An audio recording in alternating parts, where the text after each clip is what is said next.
Alright guys, Scrappy again today. Hope you're doing well and enjoying your day so far. One of the major topics of the last several months in esports as a whole has been how the salaries are trending. A few years ago when the VC money was flying in left, right and centre, these pros were making it bank. And finally we start to see from certain players exactly what sort of numbers they are talking about. Octane reveals that during his time on CDL Surge, he was earning significantly more than neurosurgeons make at the time. Absolutely wild scenes. What does that mean for today? Which players are still making this type of money? Which organisations have significantly cut back, and what does that mean for any sort of sustainability we might have in the Call of Duty League? Very much enjoyed your thoughts in the comment section below. Hit the like button if you enjoy. Subscribe if you're new as always. I would greatly appreciate it. Firstly, unfortunately for us all, Gamebattles is coming to an end in a couple of days. I think it's the 15th of January, is it, where Gamebattles officially is shutting down. I saw this, that Clay managed to put together. I think there's a site, Wager or something, that will create you a Gamebattles Wrapped, pretty much, which, okay, you actually see it presented by Wager. So, you know, total pro points, most played game,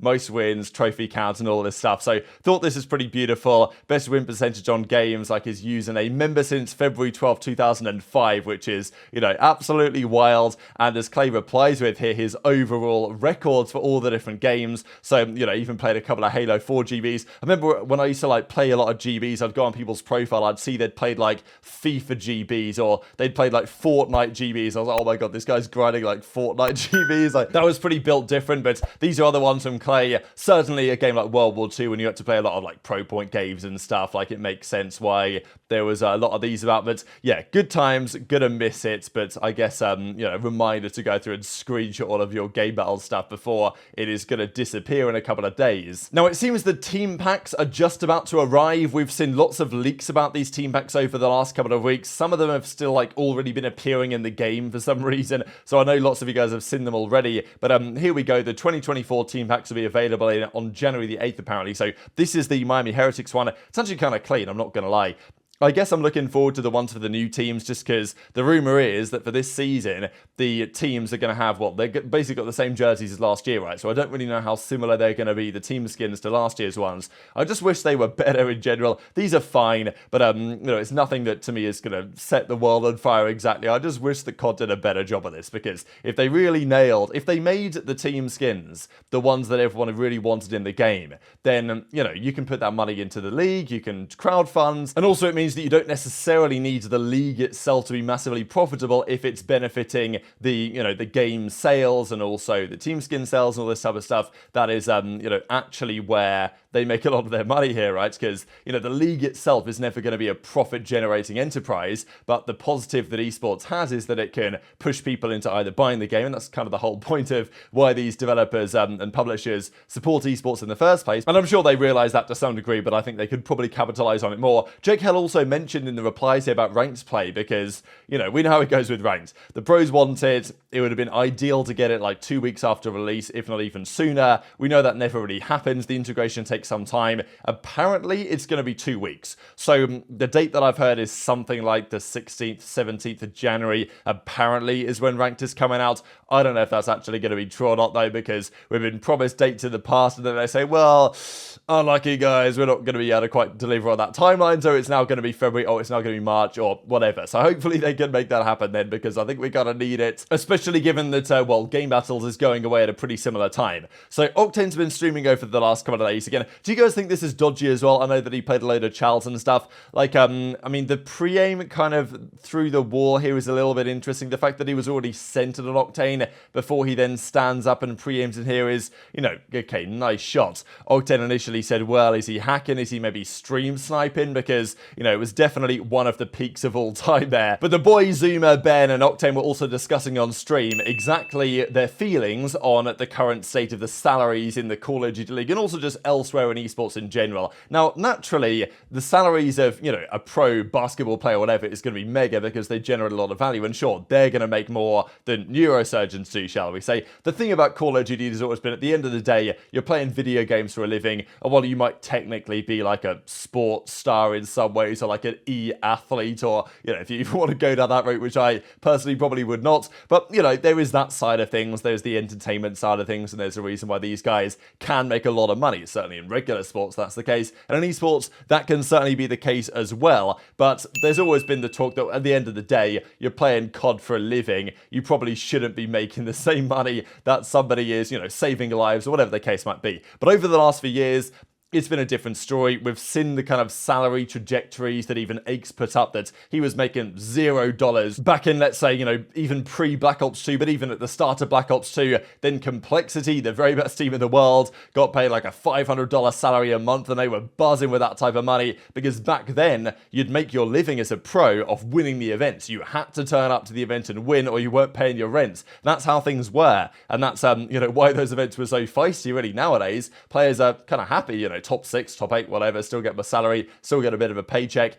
And I think that's kind of a natural development, but it is, you know, it's maybe not the best for the state of the sport in some ways. But quite quickly, really, 2018, 2019, and then especially 2020, when there was lots of money flooding in, very low interest rates, venture capital money was everywhere. It's piling into some of these organizations, and they were not spending it, I would say, particularly wisely, especially when the CDL came around, all the promises that Activision had made around where the league was going to be in 5-10 years, how it was going to progress and all this. And now Activision are apparently having to say, oh, sorry guys, like, you know, we'll give you a bit of a discount on the money you paid us back, just because we kind of promised you something that never actually got delivered, based on, well, apparently these crazy pitch decks that were shown to the teams that were, well, maybe not so true in reality, that of course we all guessed, if anyone actually knows anything about the way this was all going to go. But the money was crazy at the time, and look, I do not blame the players at all for taking the money that was offered. I'm sure the players realize this does not really make much sense. This is not going to be especially sustainable. But if someone's offering you a mega bag to play Call of Duty for a living, why would you not do so? So it reminded me of this tweet actually from Ethan, kind of a former Counter-Strike guy, now Valorant World Champion. He's now on NRG. But as he says, right before Christmas, it only took esports org 6 years to realize that teenagers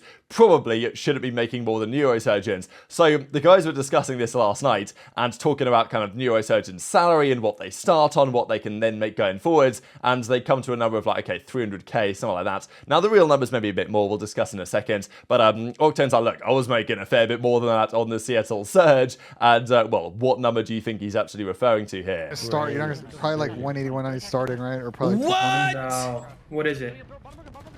350,000 a year starting. I made more than that on the Seattle Surge. Jesus Christ. That is fucking terrible. Not flex. I mean, it's just perspective, bro. On Gun Runner. That ass. That's wild. That's actually insane. You made more money on Gun Runner. It works out to $167 an hour. That's nuts. Good. That's a good rate right there. That is starting. That's so almost like the flame. So then we figure out Seattle's just going to give us the absolute pack. So this is when then I was like, I can't not do this, right? Because I was still potentially going to go to Empire. They're like, well, I would have wanted to. You know, I talked to Shro, he wanted me, blah, blah. But LG Steve, if you guys know who that is, some of you probably do if you've been around, he offered the bag. I got offered, I think it was like $330,000 salary, right? This is all guaranteed, by the way. So Enable did say last year, like April 2023, what his numbers were on the Seattle Surge. And he said they were offering him like 330k, which is kind of crazy to think about, right? So, you know, those are the numbers that are going around. That was the rumor that we'd heard that Surge were offering in that ballpark. Now, I don't know if Octane could have been making much more than that. Of course, on paper, you know, Octane compared to Enable, sure, they were both on that 100 Thieves team. They'd come off Black Ops 4, done a great job, second at the World Championship. So maybe they were both offered the same money, but on paper you'd think that Octane would maybe be offered a bit more than Enable would. But back then, there was like a salary cap in place of something like $1.5 million. I don't really know if that was ever upheld or whether the teams ever really cared about that anyway. But on paper, there was meant to be some sort of salary cap. So, you know, maybe they were like, everyone was on 330k, and therefore that's why the salary cap was there, or they just didn't care about it, or it never really existed in the first place. I don't know, because according to California state law and stuff, unless there's like a counterparty, like a players union, you can't even uphold a player like a salary cap anyway. So it never would have mattered. So they could have theoretically paid Octane, you know, 350, 400, 500. And I mean, look, this was the team, of course. Joey Nubsy was there, but the actual roster was Enable, Slacked, Apathy, Karma, and Octane. So, you know, I don't know what Nubsy was getting paid, but pretty much all of these guys were on the mega bag. And look, it was never going to be sustainable. Octane knew it was never going to be sustainable. I guess the good thing for Octane is that he got another year, right? They dropped everybody else, but Octane was good, so they kept him around going into Cold War. And like, they didn't win anything. Octane had a bad couple of years, but he was still getting paid the supermax on his contract going into the next season. Now, it's not like you can have 2 years at, let's say, 500k. You're paying taxes on that. Let's say you have 2 years on that type of salary. It's not like that alone is setting you up for life, because from a neurosurgeon's perspective, sure, you might come in early days, trainee, whatever, you know, when you're assistant, I don't know, 190, 200k, get to 300, but then, you know, you can work in that industry for 50 years, 60 years potentially, you know, making your way up, especially in private practice and all this stuff. So it's not like it's a crazy flex to have made more than a neurosurgeon in 1 year, but it's not like Octane, I imagine, was also struggling, because he did well before, he's done well since, and obviously there's prize earnings as well for tournaments, which add on top of what they're making in terms of pure salary. Now, I don't know exactly where they've got their numbers from, the Flank guys, because when I look this up, especially in the States, I know these numbers will seem kind of wild to any of us in the UK. I know that, you know, neurosurgeons make good money in the UK as well, but in the US, it's just built different, you know what I mean? So, like, apparently the average salary is borderline 700k for a neurosurgeon, and if you play your cards right, you can probably earn over $1 million a year. So, you know, I don't think any of the pros are on stuff exactly like this, and Octane had to, you know, not exactly sell his soul to the devil, but he had to trade a frustrating couple of years on Surge for that type of bag.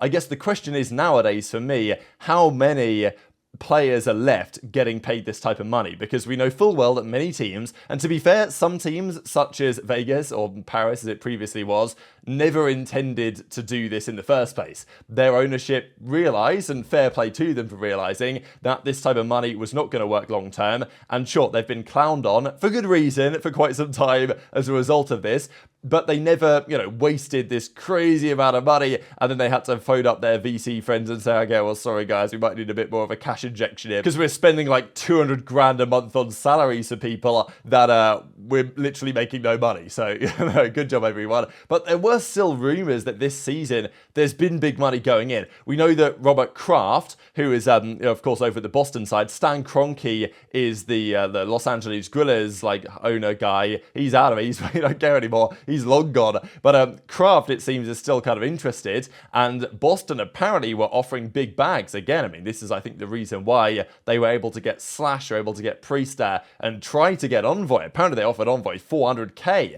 and then he went to Toronto. So, I don't know if that's 100% true, but it seems like there's still certain players getting offered like mega salaries. It's really strange to me in the sense that there's some teams that are offering like mega bucks, because the sort of money that Octane's talking about, let's say something in the $300,000 a year range, I imagine that OpTic are still paying that type of money, to be honest. I think that they still are. I think that they probably were. I don't know if FaZe are doing quite the same as that. Obviously, Thieves have had some budget cuts recently. So, and apparently Boston are paying big bucks as well. So, you know, there's a few teams that are still on that, like, ultra high end of the spectrum. There's a couple of teams that are, like, middle of the road. So, my guess is that Surge and Thieves have kind of come down, you know, over the last couple of years, and are now paying more something like, maybe more something reasonable, 100k, 120, or something kind of like that. But now there's several teams that are paying like the absolute bare minimum, right? I mean, you know, Ravens, you'd imagine, Vegas, you'd imagine, Gorillas, you'd imagine. I don't really know what Heretics are doing, or Rocker, or teams like this, because